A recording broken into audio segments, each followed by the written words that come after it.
Welcome back to Get With The Programming. I'm Chase Ingram. I'm Captain America. And along with me is Bill Grunler. Wolverine. I almost forgot to hit go live. No way. Yeah, I was like, why? I don't even believe that. we were playing our tunes, and I was bobbing and weaving. Hello, everyone. And I looked down. I was like, why isn't the chat loading? And it has this message like, when you go live, the chat will upload. And I look up, we had like 10 seconds left of our feel-good bouncing music, and I was like, oh shit. Well, I had to hit live. Nice fix on that. Hi, everybody. Hi, everybody. Corey, Alyssa, Jeremy Austin. What's up? See you next Tuesday. It is Tuesday, by the way. That is true. Anybody know what I just spelled out? It's Jeremy's favorite word, and it makes me very uncomfortable. And he says that all the time to me at the games. And then he had his, was it fiance or his partner? He had her say it to me during the games as well, which made me even more uncomfortable. I thought it was great. Yes. Hello, everyone. Hello, everyone. Welcome to our afternoon session. We had an awesome recording this morning with Talking Elite Fitness and Sean Woodland, which should be coming out soon. And I got to tell you, I'll tease, but I think we figured out how to create a CrossFit Games Hall of Fame. I mean, I don't want to say you have to listen to the episode. Right. However, how much did you reel after that? Just like without even talking about, like, we'll let everyone hear the show, but yeah. I left that show and went right into coaching. All the Corys are here. And is Bruce here? All of them. Eric? Yeah, I saw Bruce. Oh my gosh. Like my head was spinning on a lot. Like all of a sudden, I just started thinking about a lot of things. Like there was a lot of like, well, what about this? What about this? What about that? What about this? What about that? How would this work? How would that work? It was really fun. Yeah, we got both Corys here. I feel like that's been a while since we've had that. Yeah, who the heck's that guy? Chris Spialer? I don't know who that is. Spialer? Spialer? Who's that guy? And Matt Burns, can't wait for Chase to F-bomb the buy-ins. Well, there's only one buy-in. Yeah. Don't worry.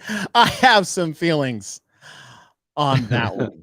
I have some feelings on that. Well, welcome to our Analyzing the Programming episode. Today we'll be taking on the Wodapalooza Online Qualifier. We'll focus specifically on the individuals. One's because that's all that's really gone. The teams, I think, are coming up in a week or so. Yeah. And as we look at the programming, I think we always have to establish the purpose. What was the purpose? What is the point before we start judging what the test really was? What's up, Bruce? The whole gang's here. Kat, Matt. Oh, this feels nice.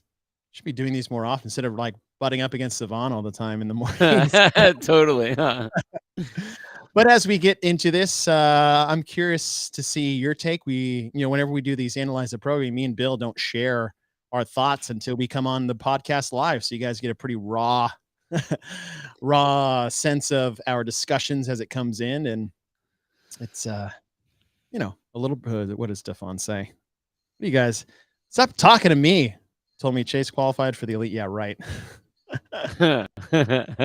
Oh, man. I don't know. Oh, maybe I'll lead with this. Bill, I got bad news. Okay. All right. I have bad news. And let's just say I'm having a second opinion on this bad news in a week from now.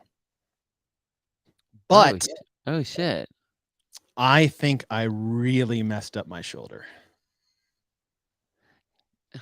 Yeah. Doing what? Clean and jerks. I think clean and jerks finished what I had maybe started, I don't know, like 5 years ago. But yeah, like how heavy did you go? Okay. Was it weight or was it reps? Was it reps. Volume. All right, I'll tell the story really quick, then we'll get into the Wodapalooza. But let this be an example of what not to do in CrossFit or any fitness or anything dealing with physical activity, because this isn't a CrossFit thing. This is a me being stupid thing. So you remember the I sent you our like Big D Capital workout. Oh yeah. Had the front rack carry with the kettlebells. I think it was a mile run. Yeah. And then the 20 power clean and jerks at 225. Yeah. Right. On rep 8, I was like, the back of my left shoulder, I was like, that one felt weird. And then rep 9, I was like, man, that really felt weird. And then rep 10, I was like, fuck, that one hurt. I was like, let's keep going.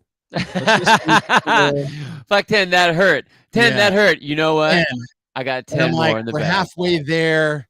If I just get out of these, I'll assess what's going on. And I did number 11, and I was like, God damn, it's getting worse. And I was like, let's try another one. And I did number 12, and I was like, okay, that was definitely the worst it's felt. That hurt. Better do another one now. And I was like, let's try one more. And I did number 13, and I go, holy shit, I actually think I'm injured now. I injured myself. Better do another one. And then I kept going. Yeah. I finished all 20. And those last 7 reps, each time I was like, what are you doing? And I didn't want to stop. I didn't want to quit. I didn't want to scale. I figured I'd already done whatever's done is done. I should have stopped at 8. I did all 20. And yeah, I went and got a MRI, and I've tore my labrum and my left biceps tendon. Dude. And I'm getting a second opinion on the guy that actually did my shoulder back in 2012 on the 11th. So wait. Are you getting a second opinion because you don't think you messed it up, or you just want to make sure that like it really did mess it up? Yeah. So like, so here, the disclaimer is I fucked my shoulder up by being stupid multiple times in a row. Oh yeah, we got that. Yeah, but I didn't want to like, the CrossFit fucking. I was like, no, I did CrossFit. this. Yeah, I did this. I didn't have a coach there. I was just by myself in the gym, and I was too proud to stop because I really wanted to do the workout. It was so much fun, but it fucking hurt. Anyways, I go get an MRI, and he said, "Is like your rotator cuff is okay-ish. I wouldn't do surgery." And I was like, cool. He's like, however, your labrum not great. And what we'll have to do is we'll have to like stitch up your labrum. We'll have to cut your biceps tendon and move it. And I'm like, God damn it. Just don't do that. But he has to, because like where the tear is, it's where the bicep tendon enters. So like to repair it, they're just going to move it. It's a simple procedure. Like they did the same thing on my right side along with the rotator cuff. But yeah. Anyways, I'm getting a second opinion as opposed like, hey, this is all I need. And I kind of want to use that guy because the guy I used 10 years ago is the best at what he does. And I know he'll take care of me and he'll do it right. Like my right shoulder is great. It's great. Yeah. My left has been bothering me for years, but from an instability, not really a pain thing.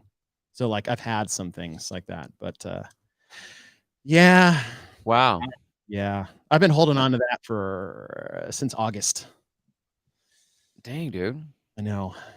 But like, here's the thing. Sleep, fine. I did 100 chest bar pull-ups yesterday. No problem. I can do kettlebell work. I can go overhead with kettlebells. Now I have to be perfect, but can't do a push-up. Cannot. Crazy. Cannot do a push-up. Cannot rack a barbell. I can do wall walks.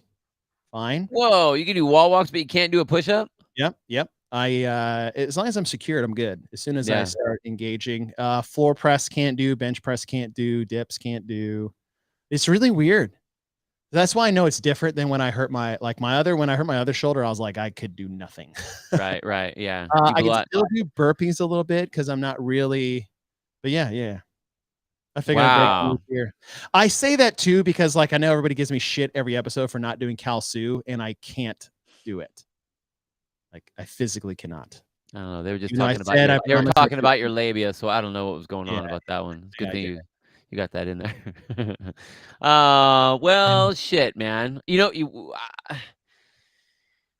I think we are very good at do as I say, not as I do.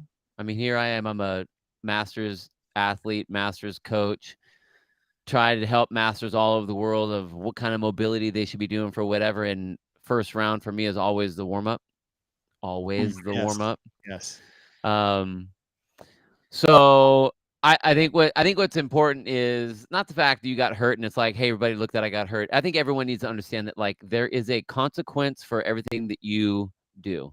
You can try to justify your way through whatever. You can justify I don't have time or it's fine. I'll be okay. Or let me just see every action. If there's a justification, there will be some sort of consequence to it. It could be a good consequence, it could be a bad consequence, but there will be something. And I think that we just need to be very aware that we take responsibility for whatever actions that we do. And I applaud you on taking responsibility for saying, you know what? I am the dumb one who went from 8 to 13. We're actually 8 to 20. I did 7 reps knowing I had a shoulder injury, like, surgical, like, I knew. I was like, "We've come this far." It's already messed up. They're gonna have to fix it anyway, so. Yeah, anyways, that's my story, and it's not like, Dang, dude. "Oh, woe was me." It's like, learn a lesson from me. You know, it's always what we tell our athletes, you know, I'm sure you're talking about, but it's a bummer. Now, if all goes according what I was told, I get the surgery. Did I win the workout? No, Matt, I didn't. That's the worst part. The last 7 reps took a little bit of time on one arm. Now he said it was, my rotator cuff and biceps tendon reconstruction 10 years ago was 6 weeks in a sling, 12-week recovery, and then like another 6 months until I felt like a normal human after that. Yeah. And he's like 2 weeks in the sling, 4 to 6 months, you're back in action to a majority degree. I was like, compared to what I thought it was going to be, it doesn't sound that bad. All about perspective, I guess. Yeah, I know why you took so long to say anything about this because I know that there were all kinds of tears in the room and all kinds of like stomping of the feet because you're real mellow about like, 2 weeks in the sling and then 4 to 6 months, no big deal. Whatever, guys, I'm over it. It's fine. I haven't cried about this at all. Right. My wife is so pissed. She's like, "You fucking idiot." I've got no comeback. She's exactly right. Yeah. Stefan, no, it's my weak arm. My dominant arm was the first one, which is nice because, like, the only thing my wife's worried about is like, will I be able to help around the house? Oh my God. But okay, so like all this shit's happening is like we bought a new house. Yeah. So we're closing at the end of October. We're trying to sell this house. I've got this new job. My gym's lease is up at the end of October. I'm trying to figure out if this move is going to work or not. And now I have to get shoulder surgery. And then I fucking turn 40 in November. And then happy birthday. Happy birthday. Here's a knife. The duct tape just comes flying off your body. Look at that. Duct tape and Bondo just exploding off your body. So what I'm really worried about, this is a stupid thing to be worried about, but I'm like, man, okay. I know my dream of making it to the CrossFit Games when I turned 40 is all but kind of gone now. But I was like, I wonder if I can get it done in November, like first week of November. My wife's throwing me a birthday party and maybe right after that. And then I'm out of the sling and 3 months getting into the open. I'll kind of hope for that shitty programming again. And then it's all light and easy to do. And maybe by the quarterfinals, I'll be able to make. You know that I'll just do whether it's November or not, dude, you already know.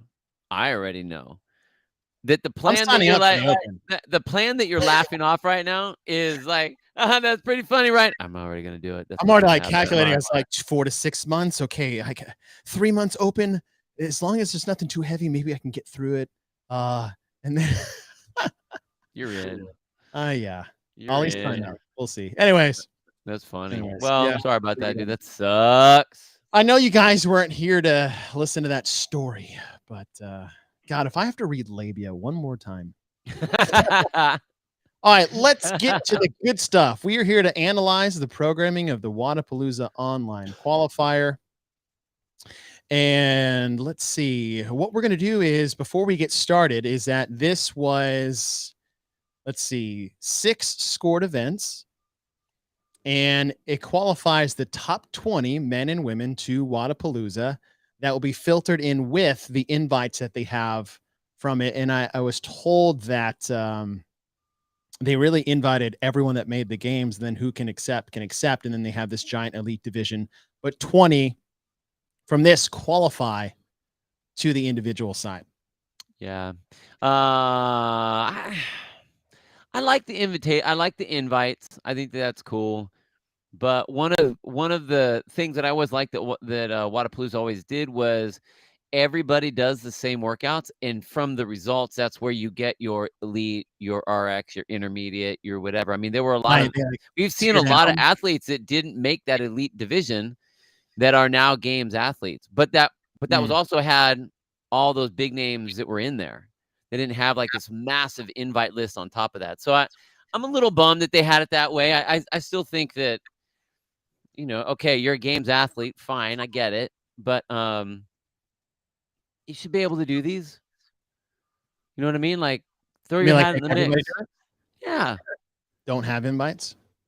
I mean, unless it's like Rogue, where it's like, okay, it's all invites minus 10 spots. So you're battling for 10 spots. Or like Dubai would do stuff like that too. But Rogue kind of did that, right? They had invites and then they took 5. Yeah. And I mean, and I think that that's cool because then you have people that are battling for that spot, and it's an invite. I mean, it's an invitational. But like the Wodapalooza isn't an invitational; it's a community competition. So make the entire community compete for it. You know what I mean? Like everyone else is competing. I mean, the not to say that those athletes wouldn't make it in, but why not have them do it? Well, so they did Dubai this year. Everyone had to qualify, no invites. Right. And I don't know. I like that. I like that. I see what you're saying. What I do like that they have is that they have kind of subset divisions, which we'll see here in a second. So it's elite and RX, and based off your rank of the group is where they like make cuts. Right. That's where they make the cut. Which I think is really cool, right? So then it's not, oh, I signed up for scaled, even though I'm an RX person or intermediate. It's like, no, based off this 50 to 200 mark, like this is our intermediate division. Yeah. Like they have no, I like that part. I like it too. And I think it gets skewed when you have all the invites, especially when you have invites and then you don't know how many you're going to accept. So do you only get 5 or do you get, 25 that make it into the elite division? Yeah.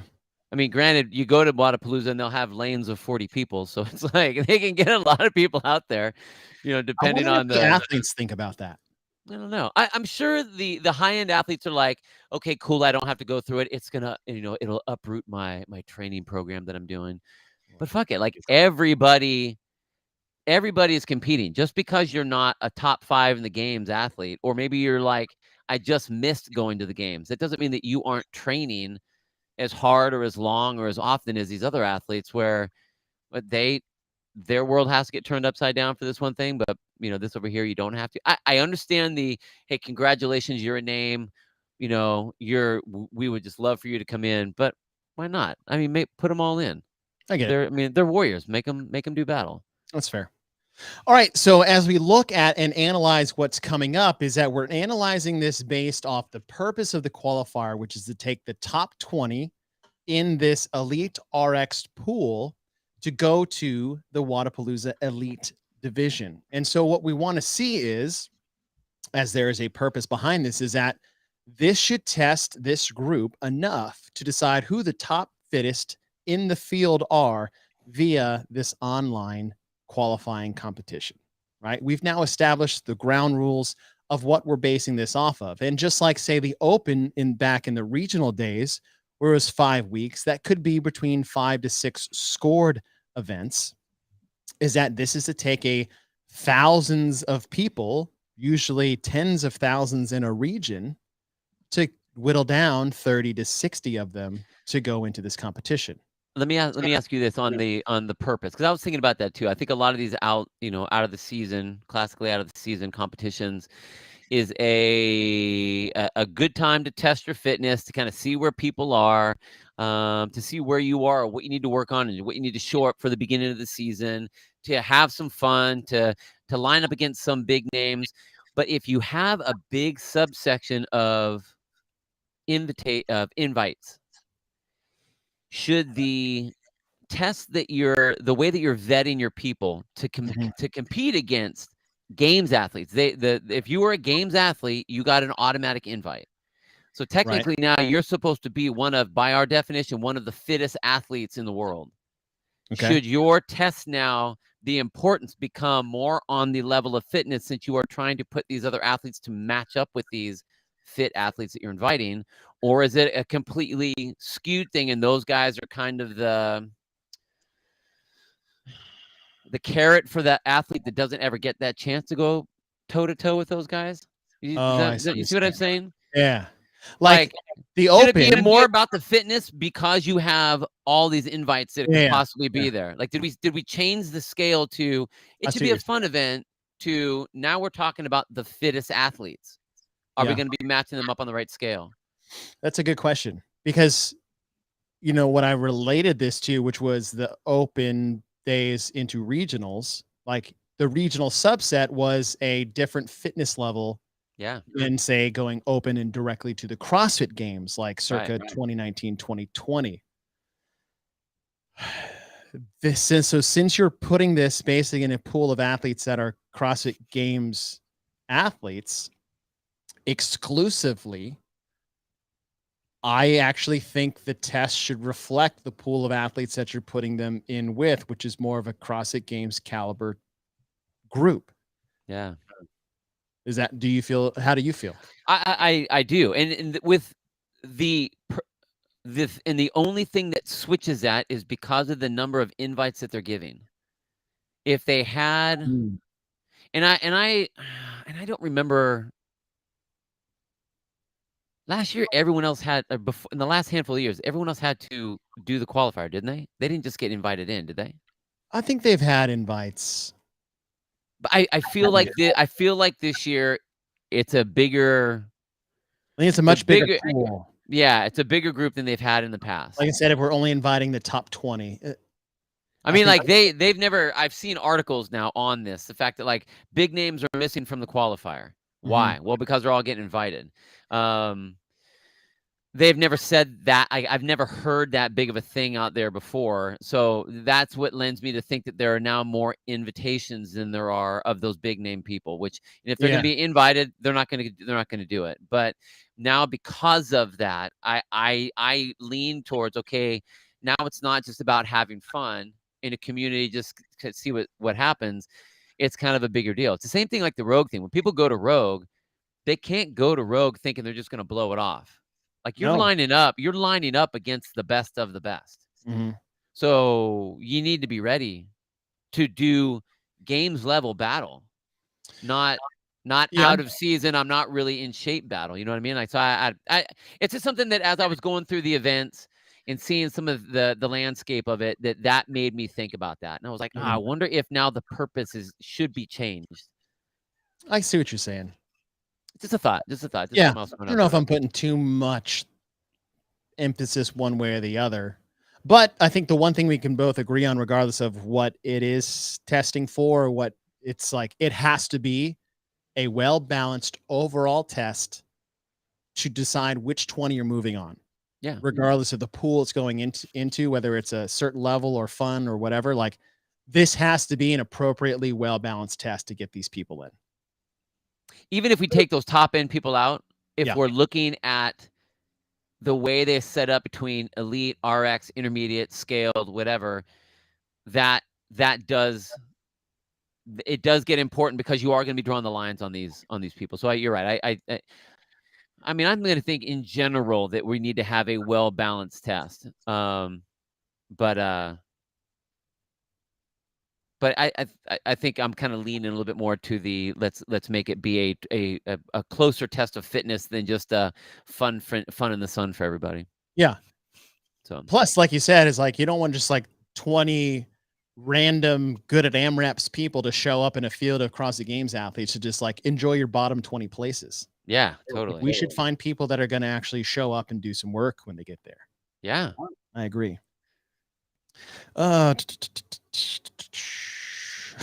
Okay. You guys are so funny on the comments right now. You guys are wilding out. All right, so let's look at these one by one. Workout number 1. This is actually a repeat qualifier event from, I want to say 16 or 17. AMRAP in 9 minutes, 3 hang power snatches, 3 overhead squats, 30 double unders. After each round, you'll add 3 reps to the barbell work. So 6, 6, 30, 9, 9, 30, 12, 12, 30. The weight is 75 and 55 for the men and the women. And when you look at this, it's, you know, that 9-minute time frame, 2 weightlifting movements, and a monostructural with the double unders. Lightweight, 75 and 55 is really a weight that bar should never come down if you're at the elite level of getting to your top 20. And you know, you've got this I stole this from JR Howell, and I really liked it. Is when we think about barbell pulling movements, you kind of have 2 different ones. You have an upper body pulling and what I call it, he has a hinge pull, which I really like. And I think that describes barbell work better when we say pulling movement, because there's a pulling from the ground, not necessarily a pulling from the upper body. So hang power snatch, I would say hinge pull. The overhead squat is the squat, and the double under is your monostructural element. And as far as like an AMRAP test, like classic, right? Lightweight, high volume, ascending rep scheme. It's really, if you're super fit and got a great engine and good mobility and not double unders and conditioning, like you're going to do well. And this is a workout which sucks to be good at. Yeah, because you can't not go fast. You can't put the bar down. You can't. And when you were talking about going back to your talking about the pulling, the hinge pull, I really agree with that, especially with heavier weights. Now, I'm not one of those guys that does the bounce very well, like the bounce off the leg.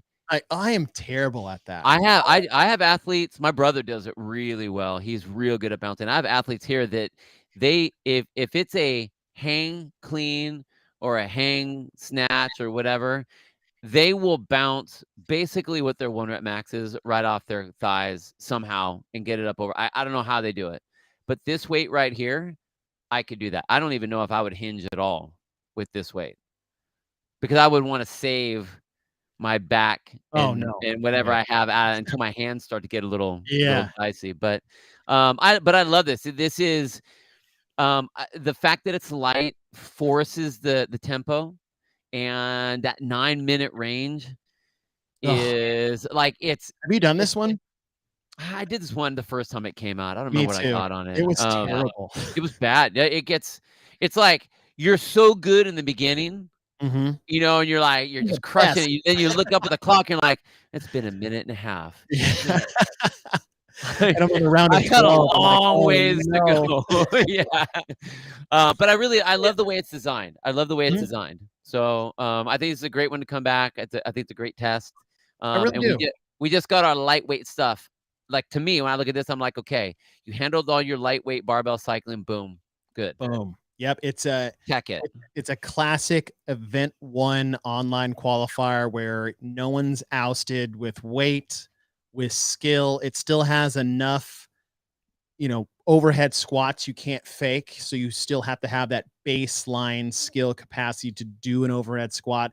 The double unders, right, low skill monostructural work. However, skill is a part of it. I think this is a great one. If you're going to repeat something very simple and basic for an event 1, I think this is a good call. Yeah, totally. This is a good call. All right, event or workouts. What are these? What call these? They call them workouts. I'll call them workouts too. Training. All right, you have a training session 2. Training session number 2. You have a interval, 5 rounds, 1 every 3 minutes.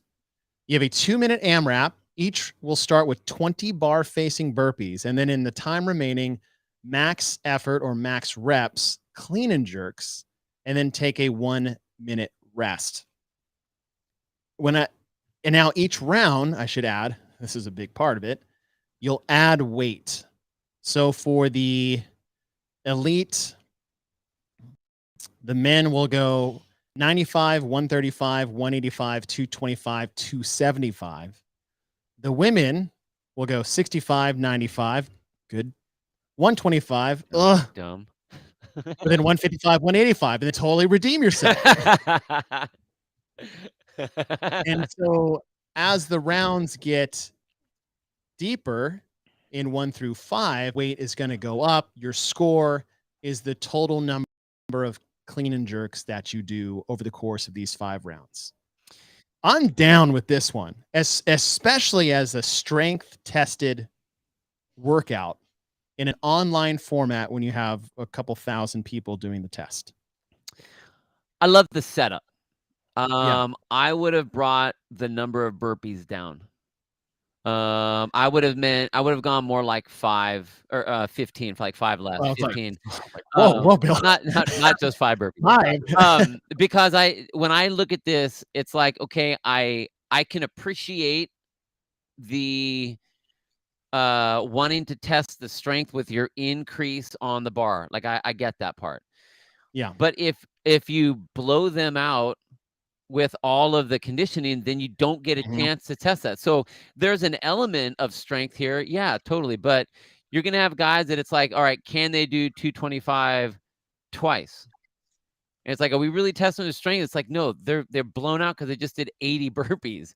Yeah. So we didn't really test their strength. I think if we bring that down a bit to where you're gauging almost a minute on with the burpees and then a minute on the lifting. So you have a minute, like, okay, now if you really want to get that score, you have to, you have to max out on that lift. You have to get as many of those, in the lighter round. So you can't just go lighter to see, all right, well, how far into the heavyweights am I going to get? It's going to be cumulative.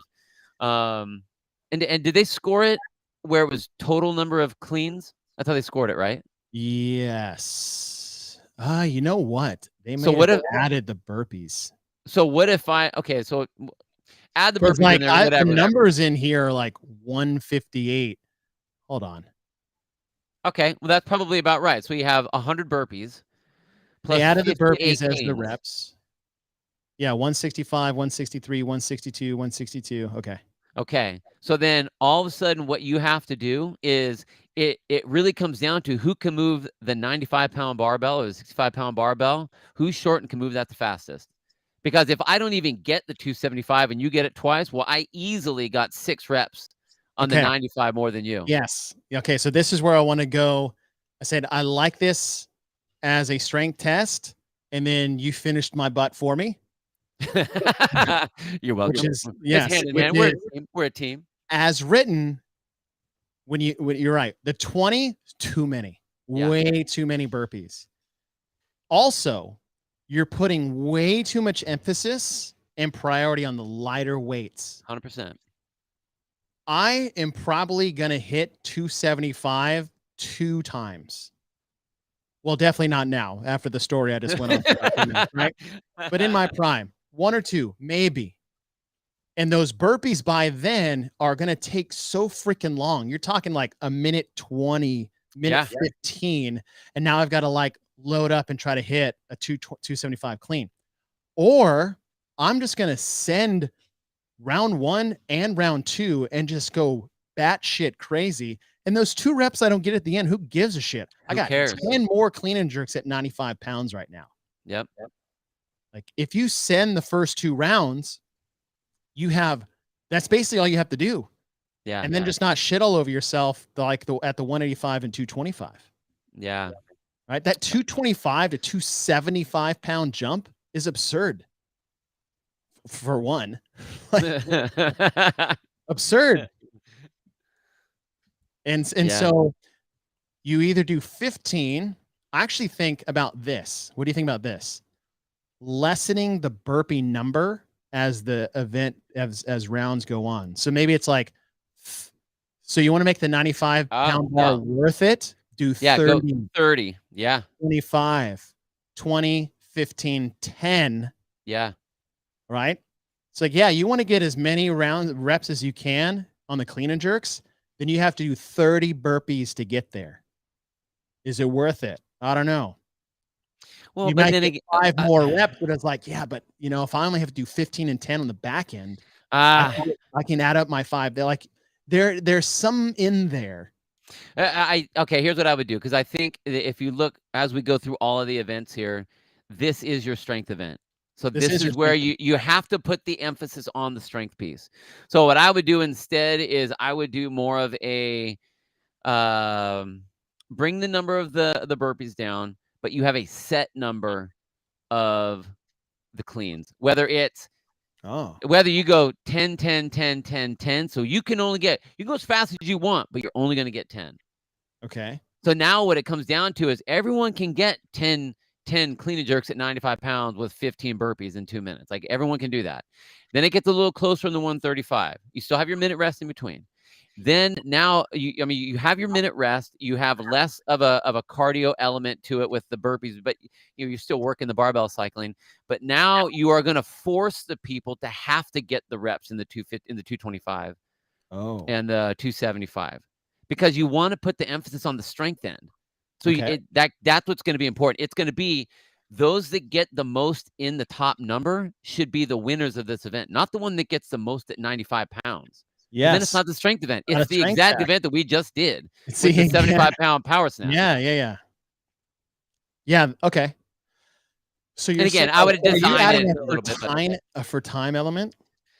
I mean, you can do it for time. I still think you could do the 2-minute interval, so you only have 2 minutes of working time, because that will make it to where you only have so much time on those cleans.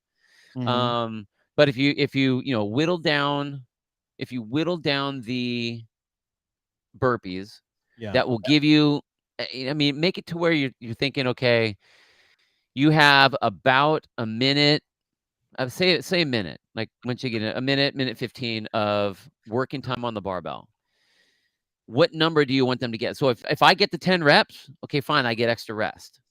Okay. Or whatever the number, make it 12, whatever the number might be, but make it that same number so that now it matters. So when you get to the 185, now I'm pushing to get all 10 of those. I'm not going to get any extra rest, and I might only get 9, but so-and-so got 10 and he's now resting for 15 seconds. Now we come back in, we got a minute rest. Now I'm going to have to go faster on the burpees if I want to have extra time to get to 225, because the 225 is going to be a big separator. Yeah. Am I going to be able to get, what number am I going to be able to get there? And then the same thing when you get to 275. So it's like, now each one of those sets of weights matter, because weights written now, the 275 doesn't mean anything. No, like and 225 doesn't mean much either. Right. But if you have it where it's a set number, then now those two weights matter, because your strength athletes will have an element where they get to showcase their strength. And in the case of the test, you are able to at least show some weight. I mean, there's no other weight in this qualifier. None. No. So you got to make the 275 count. I like that. I think, regardless of where we land, anything but this. How about that? Right. I think we're both talking the same. If we were to do this, it would be like, and this is how we program anyway, is like you come up with an idea and you start whittling down the things as you go. Well, what would this scenario look like? What would this scenario look like? And that's how I mean, there's a lot more of condensing we could do if we were doing it. But I think making it to where the emphasis is on the upper end of the weight rather than the lower end weight in all the burpees. Just switching that intent, the intent of that. I like that. I wouldn't mind seeing like a burpee weight combo for reps that you do for time each round with a minute break after it. And your score is a timed element. Total time? Total time. That's cool too. Whatever you want to do it, but like descending reps with the burpees and the clean and jerks. So it's like, okay, 30 bar facing burpees, 30 clean and jerks at 95 pounds. Minute rest, 25 and 25. Minute rest, 20, 20 minute rest, 15, 15 minute rest, 10 or whatever. Like drop all the clean and jerks by 5 on the other side. Fuck, that's cool too. Right? That'd be really fun. So I actually had because I don't want to do like just 5 burpees at the end. That seems silly, but I don't care. Well, but at that point, like the emphasis at that point is the lift. Yeah. So it's like, fine, go do your 5 burpees really fast, but then you have to get the lift done. Okay, so let's say this: 25 burpees, bar facing burpees, 25 clean and jerks at 95 pounds. Rest a minute from that time, start the next round. 20, 20, clean and jerks, 135 and 95. Rest a minute, still going on the clock. 15, 15, 185 and 125. Rest a minute. 10, 10, bar facing burpees, clean and jerks at 225 and 155. Rest a minute. 5 and 5, and it's 5 at 275 and 185, and then just put a 15-minute time cap on it. Yeah. Right. And so like you either get a time or you get time capped. Yep. And whatever reps you have left, those are just like seconds on top. Yeah, and your tiebreaker is the time it takes to finish your previous round. Yeah. Done. There, fixed it. There. Fixed it. But this format, yeah, you totally cut the nuts off all the strong guys. Yeah. Like the last 2 bars are irrelevant. Because even dudes like me can fake a 225-pound barbell. Yeah. I can fake a 225-pound barbell, especially if I get to do 20 bar facing burpees before that, which is good for me. The more you can put that in there to disrupt the big guys, the more time you take away that they can advance on me. Because when I get to 95 and 135, I'm not going to put that bar down because I know I'm not lifting to 275 bar. A big deal. You got 3 reps on me, bro. Doesn't matter. I got 15 on you in the round of 95. I'm good. I get to milk that for the rest of the workout. Yep. And I know at 185, I can just be in cruise control. Yeah. Miss. Almost. Sweet. I mean, it looks cool on paper. Yeah, it looks good on paper. I like this format. And Bill's like, but this is screwed up. And like, let me double down. Let me double down. All right. Event 3. We had an inadvertent workout for the little guys in workout 1 and 2. And then comes workout number 3, which is basically 120 pulling things for time. Yep. Now, I'm joking around and being a bit unfair with that joke. I love this on a one-off. All right? Totally. The one-off. And just because there were people that got rhabdo in this event does not mean that this event is a bad event. I do it too, because I haven't done pull-ups in 6 months. Let me just throw that in there. There's a reason why people got rhabdo. But I mean, dude, I love pull-up stuff. Yes, so you do. The more pull-ups you put in there, like, cool. So I like it too. Right. You know, I like what it is. You know, and when I look at that, so hey, 600-foot shuttle run. Good. Get them tired. Make sure you do all your numbers. Get to the bar. Get to the pull-ups. 1 or 2 breaks if you're elite. Like if you want to make it to your top 20, boom, get off the bar. Now you got to hustle, right? You have to push the shuttle runs. Yeah. Down and back, down and back, down and back, chest to bar pull-ups. Not can you do them unbroken, should you? Because the 20 bar muscle-ups are looming and you're going to total up 100 total pull-ups. Right. 60, 40, chin over bar, chest to bar. And then you're going to get to the hardest pulling movement you have in CrossFit, right? Which is the bar muscle up at the end. Yeah. I really, really like this one. Yeah. I mean, the strategies that you can have in this event are literally all over the board. Like, I'm good at pull-ups, but where you can make up a ton of time is going to be on the bar muscle-ups. So if I can get to where I can do the bar muscle-ups in 2 sets, I can break up the 60 pull-ups in I could do 15, 15, 15, 15, 15, done. Yeah. And I could do the chest bar 10, 10, 10, 10, boom. Then I get 2 sets on the bar muscle ups, and I just blew by half the field. All the people that did 60 unbroken or 53 and then 7, you know. Yeah. It really comes down to the bar muscle ups. If you have them, that's it. Because when you start breaking on the bar muscle ups, usually at this point in time of the workout, it's not necessarily by choice, and they ain't quick breaks either. Right.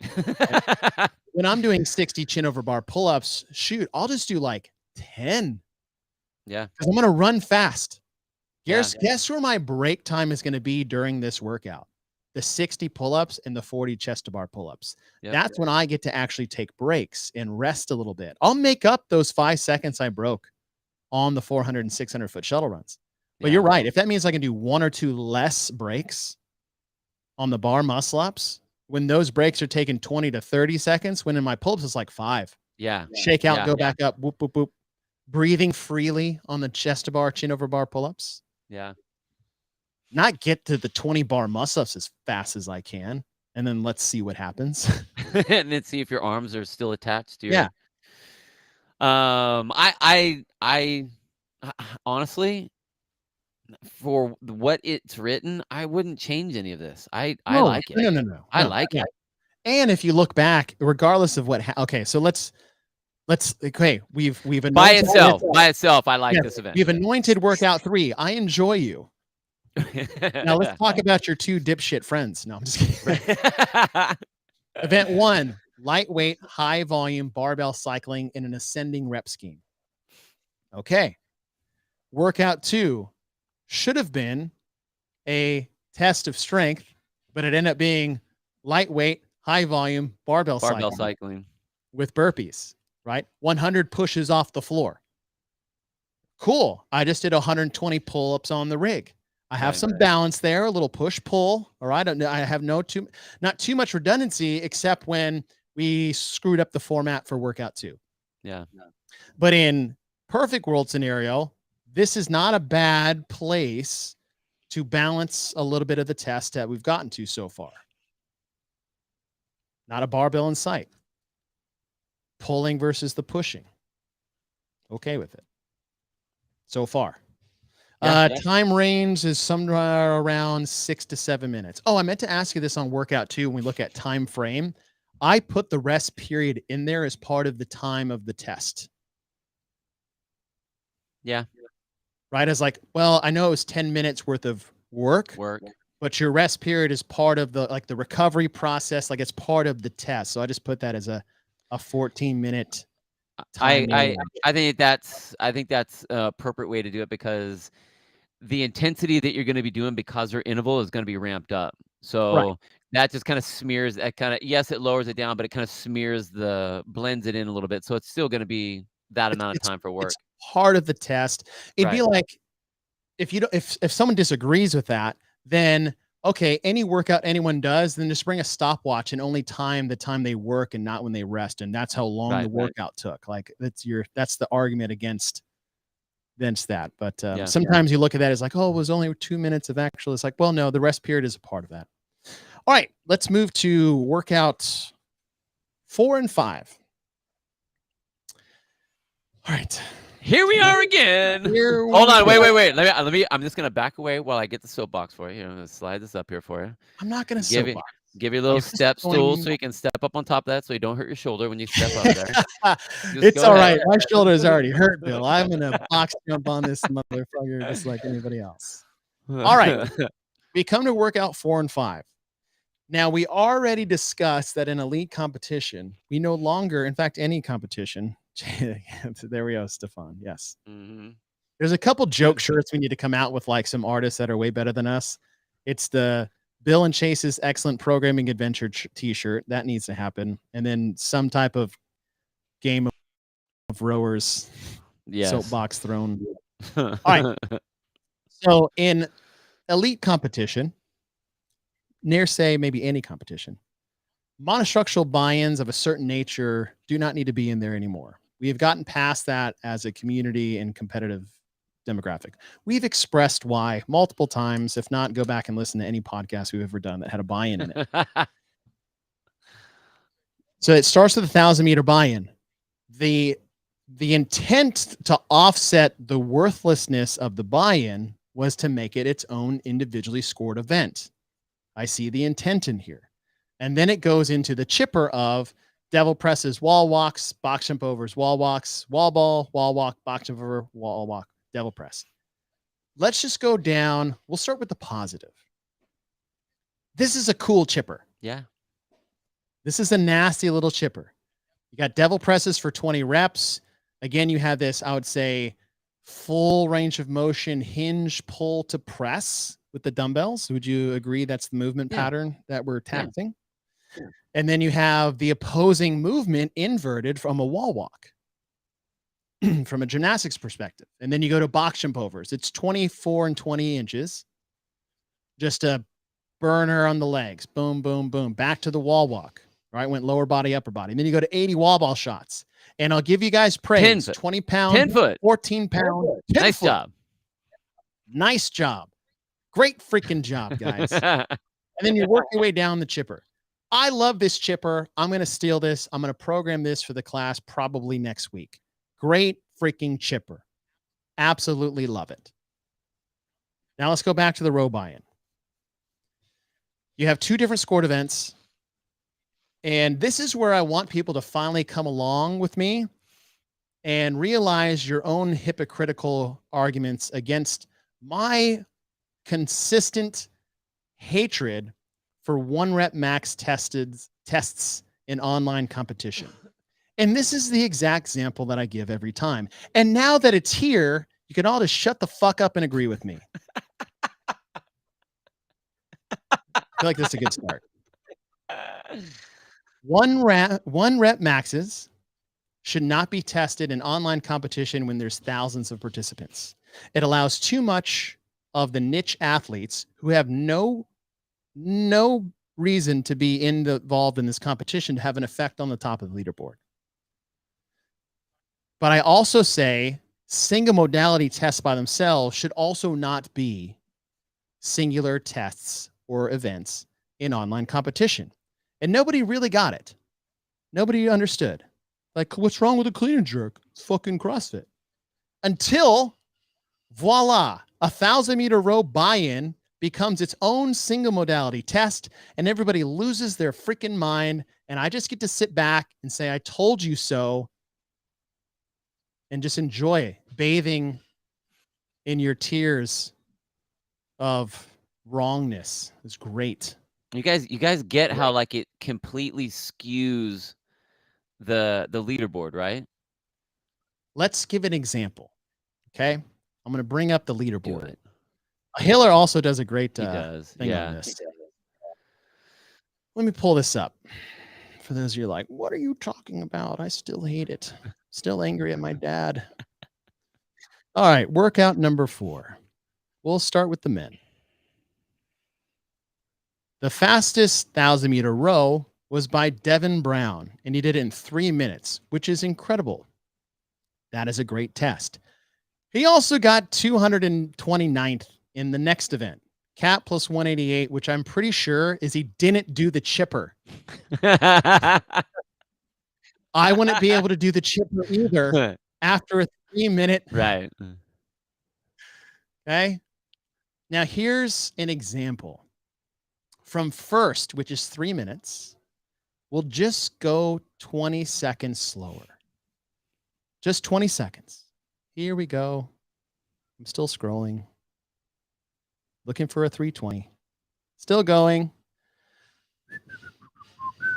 Still going. Boom. 20 seconds later. And 112 spots is Mr. Damian Santores. Torres, whatever. Okay. 320. 112 spots. Mm-hmm. Now, Bill, if we were doing devil presses at the end of a workout, how long do you think that would take for 20 seconds? How many reps would that take? Yes. At the end of the workout? The end of the workout. Yeah, Or you shit. You in got the beginning. 2. 2. That's right. 2. In the time it takes to do 2 devil presses in a chipper, there is a difference of 112 places on the leaderboard for a single event test that took 3 minutes and 20 seconds. 112. And your scoring system is on place finishing total. 20 seconds. The time it takes to do 2 of the 40 devil presses in the chipper that I have to do. So, for example, the difference between first and second in the chipper, 16:35. 25 seconds later, 1 place away is second.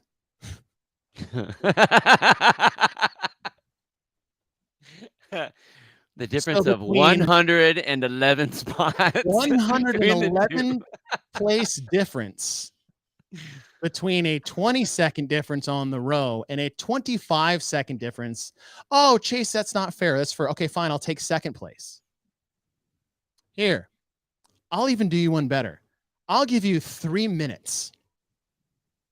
3 minutes. Second place was 17. If I gave you 3 minutes, 60th place, 60 spots, 3 minutes, 60 spots difference in the workout 5. Wow. 3 minutes. I only lost 60 places. But in 20 seconds, I lost 111. Look, the difference between second and fifth, 36 seconds, I lost 3 places. 3. The difference between 10th and 20th is 25 seconds. You guys getting what I'm getting? Laying down here? You see how screwed up that is? And here's the thing. It was all with good intent. Well, we know the buy-in's worthless, and we don't want to look stupid out here because everybody in anyone in programming, any that is at getting it now, said don't do buy-ins anymore. Put it at the end. Just include it. But now, when you make it its own event, you made something that is already worthless to begin with in the buy-in count. Yeah. And screw up your leaderboard even more. By making it in a buy-in, you're now making that something that didn't matter, make it unnecessarily important and relevant to the competition. And it accounted for 18%. 18% of your total competition came down to a row. A single modality test. You didn't need it. No. You didn't need the row. You didn't need 6 scored events. This chipper is great by itself. You didn't need the row. I mean, and if you want the row in there, put it in the middle. If they really felt like they needed a row, I mean, if you take just the row itself and you like, okay, it's important to have this time domain and we're doing a pull, like, did they not know what the last event was? Right? We'll get there. Right, no, I know, but like, and I'm segueing to it a little bit, but like seriously, like, this is where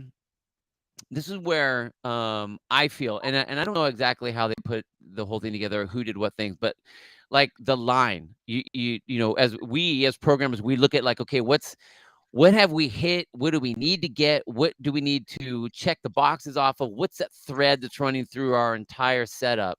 And it just doesn't seem like there's a thread here. It's like everyone's coming up with ideas and just putting them out there because there isn't any sort of continuity, especially when, just like what you were saying, they tried to fix the idea of the row, like, okay, make it count.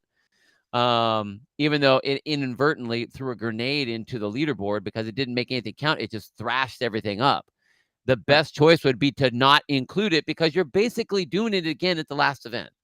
We don't need it. Right. We already did 120 feet or 1,200 feet of shuttle runs. Yeah. You already tested that in the previous event. We did double unders in like, I know you want to throw another monostructural element in there, but why put it in the beginning at all? And why would you make it its own scored event? Let me ask you this. Let's melt the two together. Now, granted, we've already talked about how you can put that at the end. Okay. If you want to put it at the end.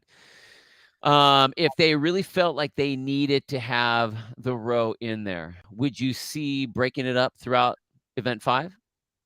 Like how would it be better? Yeah, I mean, like, do you see like the 5 wall walks was consistent. Maybe make it as you go through it, you have your movement, you have your wall walks, then you have 15 calorie row. Yeah.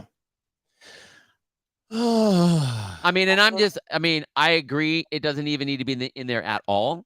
But then your other options would be like, okay, well, if it is going to be in there because someone was okay, where would wild I hairs, they had it. How would you put it? What do you think is best? Having it at the end, which I think I like that. Event at the end would be a total dick move, but I'm not opposed to it. But maybe a 500 and 500 at the beginning and the end if you want to put it at the end. But I think would be the coolest spot to make this chipper extra nasty in length is split it right in the middle of those 100 wall or those 80 wall ball shots. Yeah. So you have to do like you have to do 40 unbroken now. Yeah. So 40 wall ball shots, 1,000-meter row, and then work your way back down to 40. Yeah. And so it's like wall ball, good row. It's, you can't waste too much time there. And you can sit at a 320 to 330. It's a 140 to 145 pace. Like that's hard to hold in the mill. Like the row matters. Now, see, and that's what I think is important is trying to figure out what's the why of that event. Why is that there? What are you trying to get by having that there? And whether we put it in the middle, which I think that's a super cool idea because it's a nice split, especially when you're doing kind of an up and down pyramid sort of style like that, to have an offsetted piece. That would be cool. And you still have the number of wall balls that you want to get in there. But now you can decide to use that row. Yeah. You can use the row. There's strategy involved. Right. And yes, you can use it to your favor. Like if I can row at a 145 pound or 145 pace, 500-meter row pace in the middle of that, I'm going to get time that's worth something. Especially if I can get off with enough freshness to hit 40 wall ball shots unbroken again, knowing I'm going to get inverted for 5 reps before I got to get to the box. Right. It becomes a weapon, a tool of fitness. I'd say throw it in the middle. It'd be nasty. Yeah. And 2, the devil press wall walks, all these wall walks, devil press, like that really favors a smaller athlete. Totally. Less range of motion. That middle wall ball, you just short it up. You short it up. It, right? And so what you could see is these like waves of athletes passing each other, beginning, middle to end. Yep. Everyone gets theirs in this workout. Yeah. I think the question is what Elise said. Oh no, she was asking about putting some more time in between. What are your thoughts on that? No, because you still have the row as its own event. It's still a problem. It's not even the buy-in related anymore. Yeah. I answered that. It's not needed. It's not needed. Yeah. You don't need to test. It would be. It's not needed. Yeah. One, because of modality, single modality, and how they play into an online qualifier like this. But if we look at the whole thing as we move into the next event, you'll see that you don't need it. Right. Because we basically repeat it. Time frame and everything. Yes. Yes. All right. So if we want to play the game of, just do this, and we just like, don't take it out, just put it in the middle. Yeah. If you want to keep the row in there, and then you've got a great weightlifting, monostructural, gymnastic, well-balanced, long 20+ minute chipper. Done. All right. So that's 4 and 5. Let's move to the final one. And this is exactly what Bill's talking about. The row time, 3 minutes and 3 to 3:30 sprint effort time frame. 30, 20, 10 deadlifts, toes bar. The deadlift weight is 185 and 135. The time frame of your top best scores are 3 to 3:30. It's the same time frame It's the same type of test. It's a hinge, pull, core, max effort sprint. Like this is the stamp or the nail in the coffin of why that row test did not need to be in there at all. Yeah. Because we're going to test those people here. I mean, you're going to test that time frame here. And now we have 2 of them. Look at the weight that they used. 185, 135? Unbroken or bust. Yeah. Full send. That's what this is going to be. It's going to be someone killing it on the row. They're going to be doing the exact same thing here. And they may even get offered like $7,100 for doing 2 minutes and 39 seconds of work or whatever that one dude said he was going to do. Yeah. Did you see that? Hiller was going to get that guy. Oh, I saw that. Fuck that guy. What a funny. bitch. So funny. And I'll do it. I'll do it when the pot gets high enough. Dude, fuck off. Yeah. You're such a toad. Whatever your name is. I'm not even going to say your name. I've already forgotten your name. That's how much you matter, but you're a bitch. I'm going to throw it out there right now.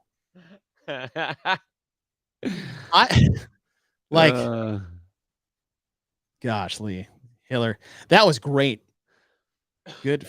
I love that. It was awesome. It was awesome. Great. It was so transparent. I mean, I love that he if you guys haven't seen his show, go watch that episode. It was and you know, I felt bad because like on Hiller, when he's talking on Instagram, he's like, "You look silly," and I was like, "What do you mean silly? This dude is a bitch." He goes, "I can't say bitch on Instagram or I get like shadow banned." I'm like, "Fine, I'll say it on the podcast. Whatever your name was with your fake ass toes to bar deadlift, you're a bitch." Now back to the programming. This test by itself, full send couplet. Okay. Yeah. It's nasty. It's almost the same effort you would have to do for a max effort 1,000-meter row. As you said, Bill. I like this event. And it's even worse. It's even worse than it's 185. I almost think it's too light. I think it's worse that it's that light because you have no option than to go unbroken. But here's this. The question that we started with, who is this group we're trying to get there? Right. Athletes, games level athletes can do this at 225 unbroken the whole time through. Totally. And it would be a nasty, nasty anaerobic test. Yeah. I think with 185, it almost encourages poor movement.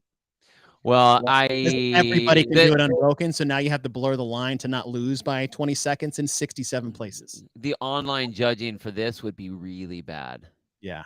I mean, we see people's shoulders get short on 225, and that's when there's a little bit of weight behind it. Like this, the bounce and the rapid, I'm going back down forward, that forward hinge, it would be really hard to judge. I think it's just interesting the fact that the weight that's picked. I mean, you're gonna have a lot of people going unbroken. At least Crossfit says the winner of the intermediate put 157. Cool. Oh shit. But it's one of those where it's so light, and knowing the ramifications of losing seconds in this event are massive, just like the 1,000-meter row. I think it encourages too much. No, it does. Getting outside the realms of testing the fittest and more who can move the fastest. Like this is like programming Fran. Yeah. And again, if you're a shorter person with a shorter range of motion, you are going to smash this versus someone that's 6 foot tall. I wouldn't have a chance. And you can even, I mean, with that weight being that light. Change the weight. It's too light. It's way too light. Yeah. We did it. We did 225 in the open. There's no heavyweight in this online qualifier. They completely missed. None that matters. None that matters. 225 adds much more of a fitness element to this test versus a speed element. I don't know why. The fact that we had 225 in the open and 155 in the open. We should never go lighter than that. we had a 110 rep test. Yeah. Right, wasn't it? 110? Yeah, 1 to 10 and back down. Yeah. 1 to 10 back to 1. That's 110. Yeah. But we can't do 60. And here's the thing. I love the opposing movement patterns. Barbell, hinge, pull, anterior core, crunch with the toes to bar, 60-60, great. Full send, start to finish, sprint test. You get that sub 5-minute one that we've already had. That is also a hinge, pull, core monostructural test. Yeah. Okay. Yeah, change the weight. Change the weight. I like the event, though. I like the event. Change the weight. So here's the thing is like, these are all these little things that we did here, but like huge, like little, I would say little tweaks, but big misses. Massive implications on the miss. The implications of the row scoring system, huge. Yeah. Huge, right? And what it did is like it ruined the workout. Like, okay, well, I guess I have to send the row because I don't want to lose 75 places. Yeah. And now what is that going to do to my actual test of fitness on here? You made me do something that it was not, you know, and that's different than say the buy-in row from Jackie Pro of the games. Those times were doable, easily doable. You just couldn't loaf it. Well, and you only had 20 penalized. athletes at that time. Exactly. You And know, you didn't have 300 events. or thousands or whatever. Right. You also had 15 events to do a single test on. You had 6 here. And even with the rant, like, it's not to say that a row test is a bad test. No. Yeah, as a test. It Right. just matters how you put it, where you put it, when you put it. And here it's not the time to have that appropriate test, especially, geez, oh man, when you back it right up to a test where you're actually trying to test some well-rounded fitness, like you can't anymore because you had people full send because that's the only place they're going to get points. And any coach that was looking at this would have been like, all right, well, I mean, I do that with athletes all the time. It's like, okay, where are you going to make your money on this one? Right. You got to go big here. So you got to go big here because over here, you can kind of loaf it a little bit. You only lose 5 spots. You loaf it over here, you're losing 150 spots. 100. You didn't even loaf. Like you went to 315. Like that's not loafing. No. No. That's a 137 pace. And you got 100th?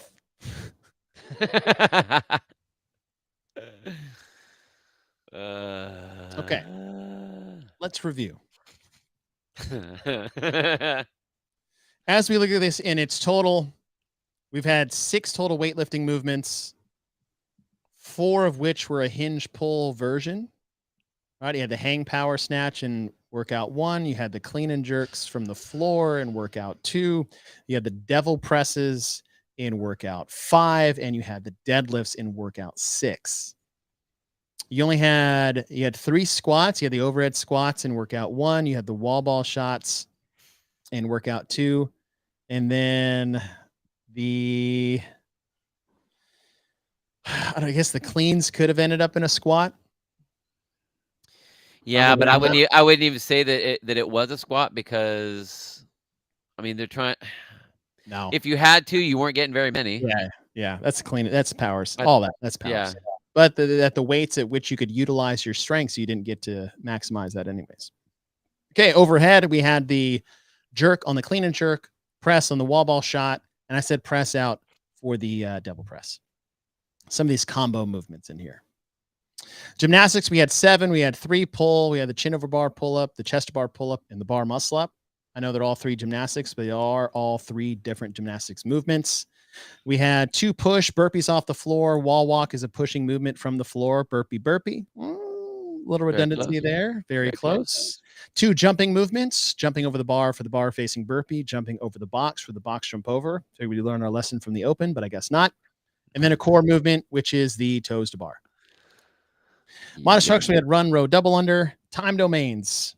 Workout 1, 9 minutes. Workout 2, 14 minutes. Workout 3, 6 to 7 minutes. Workout 4, 3 to 3.5 minutes. Workout 5 was like 14 to 17 minutes because the row time was part of the overall time thing, which is another weird combo. And then another 3 to 3.5 exact time frame there. So 2 time frames that were exactly the same, 1-7, 1-14, 6 to 7. Right, nothing really over 20 minutes. right? So we didn't really have a long test, even if you added the row in there. Right. It still didn't add to something north of 20. We had a single modality test, 3 couplets, 1 triplet, and 1 chipper between the 6. That's a decent balance. Again, but like single modality tests in a short event format like this, I think is unnecessary. Depending, like, since it's a one-off format. But okay. So event 1, light barbell cycling. Low skill double unders. Event 2, light barbell cycling, low skill burpees. Event 3, high volume gymnastics cycling, shuttle runs. Event 4, 1,000-meter row sprint. And then probably the best programmed event of all of it was this chipper in event 5, which had a little bit of everything, which I liked. It's great. And then event 5 or 6, which is the light barbell cycling and gymnastics, which was the same as time frame as event 4 and same light barbell cycling as 1 and 2. Good times. All right. Good times. Now, with that being said, this isn't a well-balanced overall test of fitness. No. This, I think, caters to a very specific type of athlete, which is that smaller, decent work capacity, sprint style athlete. Someone who can cycle a bar well, has decent to above average conditioning, because you can't like fake a row or a chipper like that. But like the other ones, the big strong guys, let me go through this. Let me see who totals. Fabian Benito, John Wood, Travis Benton, Matt Poulin. Okay, Luke Parker. Luke Parker looks big, but he's not a big guy. Yeah. Castle Gamelbark, because there's a row in there. The thing is that we also don't have like a full field of big boys here to play. But I'd like to see this overall size of these. I mean, every good CrossFitter now is 5'8", 5'9", $195. That hasn't changed. But the strongest athletes didn't get their test, and if they did get the 1,000-meter row thrown to them, the way it was scored like ruined the rest of their, like they had to do something outside of what they would normally do to even get anything.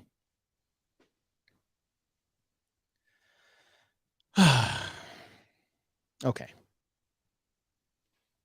A lot.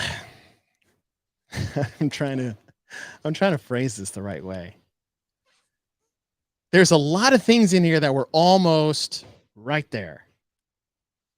Change the format on workout 2, move the row, add weight on the deadlifts. Simple fixes if you're looking at your overall plan. But I love event 3. I love event 5. Like, I like both of those events. I think that I like the way they're programmed. I like what they are, but there is no continuity or consistency of the programming all the way through. And so I know, historically speaking, that there's been this conglomerate of programmers that come up and do like so-and-so does this event and so-and-so does this event and so-and-so does that event. But when you look at this, like, there are glaring holes. Like, routinely, I've seen heavy weight being moved at Wodapalooza. Routinely. Yeah. Do you remember the MIA barbell complex? So, like, if we are trying to qualify athletes to that, we didn't get those athletes? No. At no point. Not vetted here. And not to say, like, just like you were saying, being a shorter range of motion athlete doesn't mean you're not a powerful athlete, and you can have some decent power output in that short range. But we didn't test the strong athlete. The strength of these athletes was not tested. The endurance of these athletes was tested. the capacity, the volume capacity was tested over and over again. Yeah. Certain time domains were tested over and over again. But it just, there was no, this was like programmed in a vacuum. Here's event 3, and I write it up and I just send it in. With no comparison of, all right, well, why don't you do this sort of event and you guys do this sort of event, so that there's some sort of well-roundedness to it. There just isn't. And even though the options that we gave, we'll call them fixes, simple adjustments, completely changed what the outlook of the qualifier would have been. Completely changed the way that the weights would have counted when we changed the weight on event number 2, changing where the row is. If you're so hell-bent on having to have that row in there, changing where that row goes so that now it actually counts for a piece. And as it's being counted, it's counted appropriately on the leaderboard because it's included with some other stuff. Yeah. Increasing the weight on the last event. You make those few changes. Yeah. In this entire competition, this entire qualifying competition is 100% different and 100% better. All they had to do was ask. All they had to do was ask. True. Kenneth says Luke Parker is big. No, he's not. Dude, have you ever seen Jason Khalipa? Jason Khalipa is a moose. I don't mean like height wise. Luke Parker. We are taller than most CrossFitters. Luke Parker is big when you look at CrossFitters. Luke Parker is like 5'11", 205.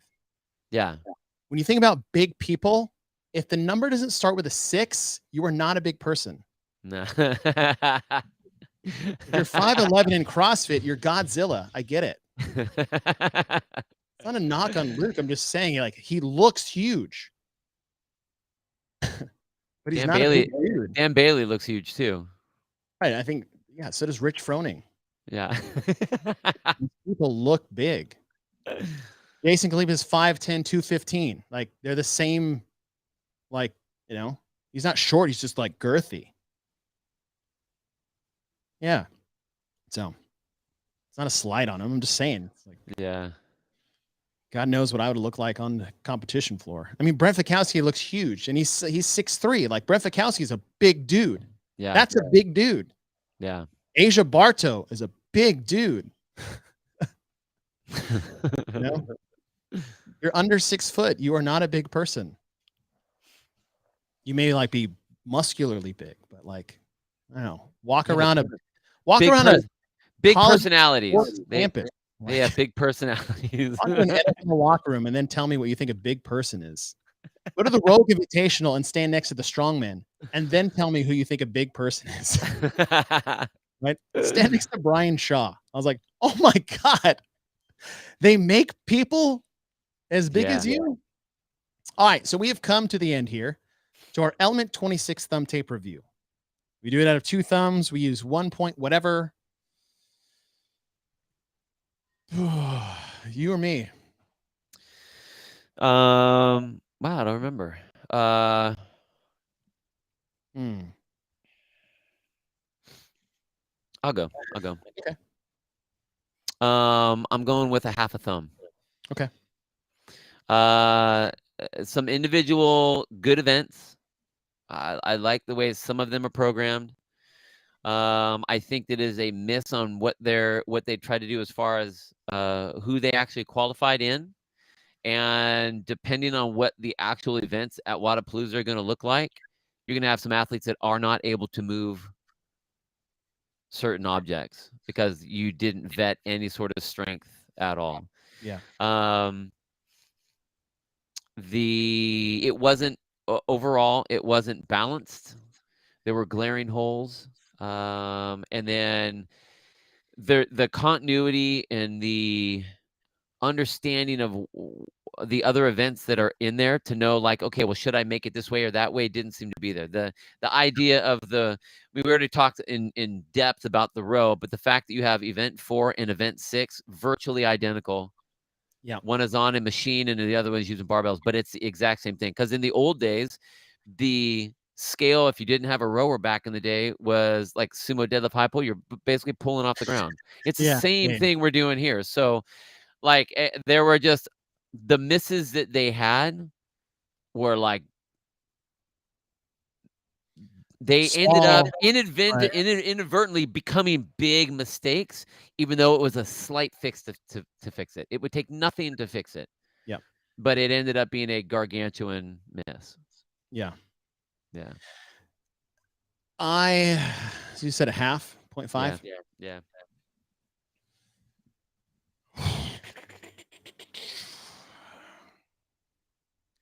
Then you're right. And the hardest part when analyzing this is that just exactly what you said. There's no major technical flaws in here, but they just have massive implications. I mean, it's not 150 GHDs. It's not that. It's not like you don't know what the heck you're programming. 180.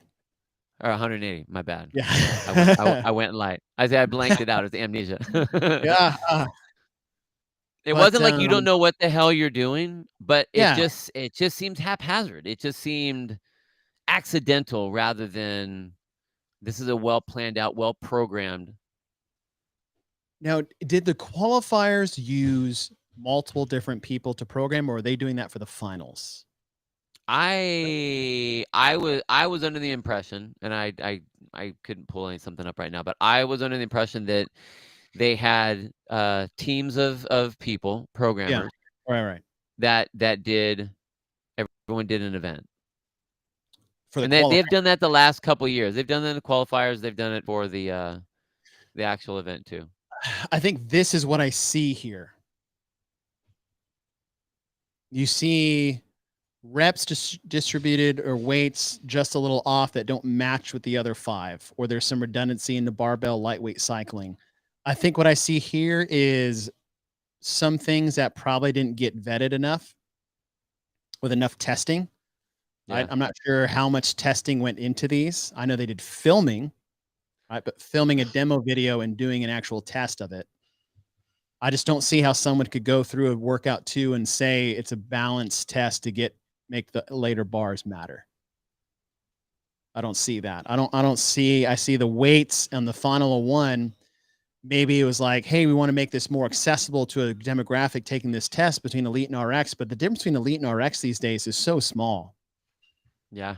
That you used a weight that we didn't even use in the open when we had people that could barely RX this for almost nearly half the repetitions in a workout time frame that was the same that you already tested in a biome that didn't need to be there in the first place. So, I don't want to do this. I think 0.5 was generous. I'll just give this a break-even nil.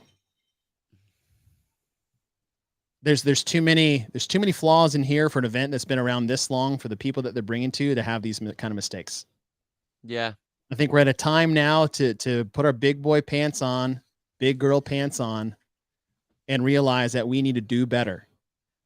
And we're not saying you had to change the entire thing. You just had to, I mean, we talked it out. Like, we haven't talked about this until we got on the podcast, and we just talked it out in an hour. Yeah. In an hour. Change the format for workout 2. That's how you test strength. We agree. Yet you didn't allow the strength to matter.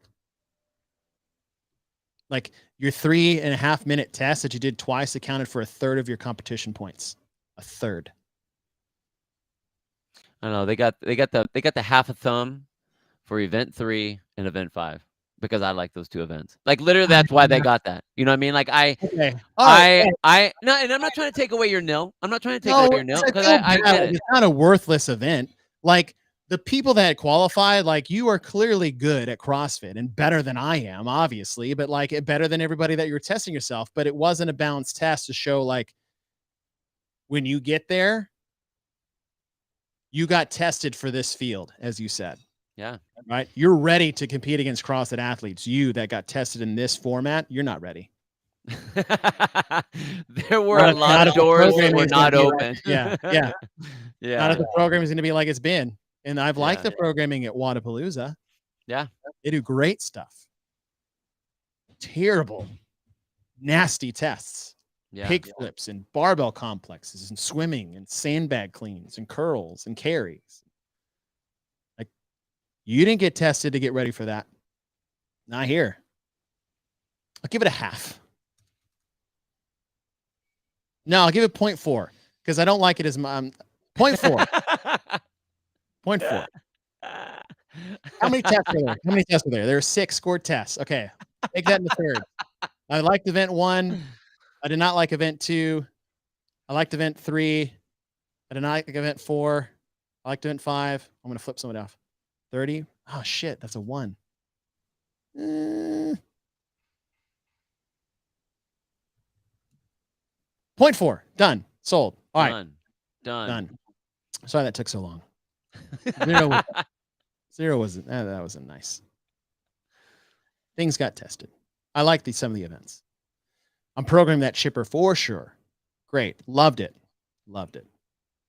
I didn't flip anybody off. I put another finger down. And there was a disclaimer in there, I think. I'm going to flip someone off. Nope. Move these around. I got you. All right, everybody. Thanks for joining the show today. Next, or this coming Thursday, we will have our CrossFit Journal Book Club edition as we go through the Glassman chipper.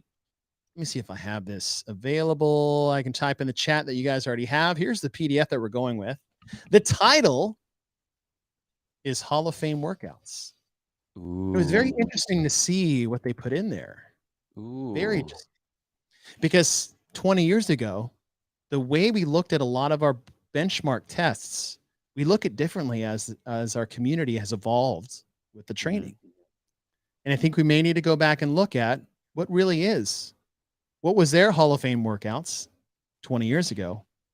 Maybe we'll answer the question of what do we think they are. I think we'll have to come up. We'll have to come up against that. Absolutely. Yeah. Do we need to maybe like substitute one, modernize one? I think that we may do that. I think we may do that. So be on the lookout when we drop that time. It will be on Thursday.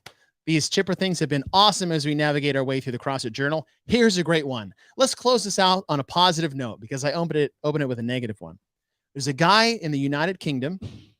Let me see if I can find his name really quickly. I believe his name is Philip.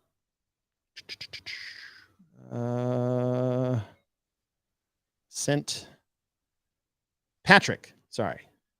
P. Close. Patrick. He signed up for his level 1 because of our CrossFit Journal episodes. Oh, dang. No way. And then he wants to eventually open up his own affiliate. He's in the UK, of all places. Hell yeah. That's awesome. So, Patrick, good on you, dude.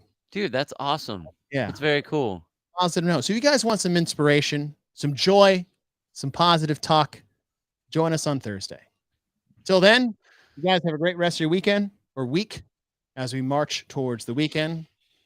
Have a terrific Tuesday. Bye, everybody.